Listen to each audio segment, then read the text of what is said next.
ভাগবতের বা ভাগবত কথা শ্রবণের কি প্রয়োজন? ভাগবত কথা শ্রবণের প্রয়োজন কি?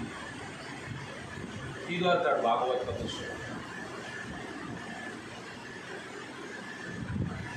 ভগবানের যে দিব্য লীলা কথা, ভগবান এবং ভগবানের দিব্য লীলা কথা যে অভিন্ন, সেটা ভাগবত কথা শ্রবণের মাধ্যমেই অনুভব করা যায়। শৃণ্যতাং সকথা কৃষ্ণ পুণ্য শ্রবণ কীর্তন হৃদ অন্তস্থহি অভদ্রাণি বিধুনতি সুহিত সহা। অর্থাৎ আমাদের হৃদয়ের মধ্যে অভদ্রাণী রূপে 6টা ঋতু বিরাজমান। কাম, ক্রোধ, লোভ, মোহ, মদ আর মাৎসর্য। এই 6টা যে রিপু, এই 6টা রিপু আমাদের পরম শত্রু। আর এরা কোথায় বাসা বেঁধেছে? আমাদের হৃদয়ে।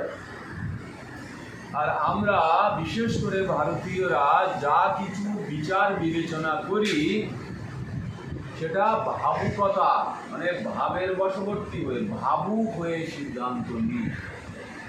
তাই আমাদের জন্য আরও সমস্যাযুক্ত হয়ে যায় জীবন। তাই যারা ইউরোপিয়ান, তারা ইন্ডিয়ানদের কী বলে? We are most emotional person. আমাদের যে পার্সোনালিটি, এই পার্সোনালিটির মধ্যে 99% কী কাজ করে? ইমোশন। ইমোশনের ফলে আমরা যথাযথভাবে সঠিক নির্ণয় নিতে অক্ষম, এবং তার ফলে আমাদের তার সাইড ইফেক্ট ভোগ করতে। তাহলে নিরন্তর ভাগবত কথা শ্রবণের মাধ্যমে কি হয়? আমাদের হৃদয়ের অভ্যন্তর থেকে যখন এই অভদ্রাণীগুলো, এই রিপু, শত্রু রূপে এই যে 6টা রিপু, এরা যখন যোজিত হয়, তখন আমাদের চেতনা, মন, বুদ্ধি শুদ্ধ হয়।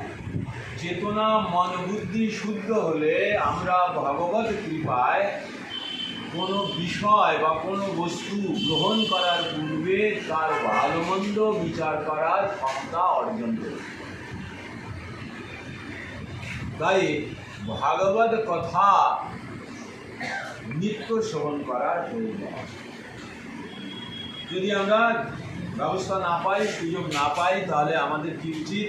মহাজনদের লেখা যে ভাগবত গ্রন্থ আদি আছে, সেগুলো গৃহেতে রেখে নিত্য নিয়ম করে অধ্যয়ন করা।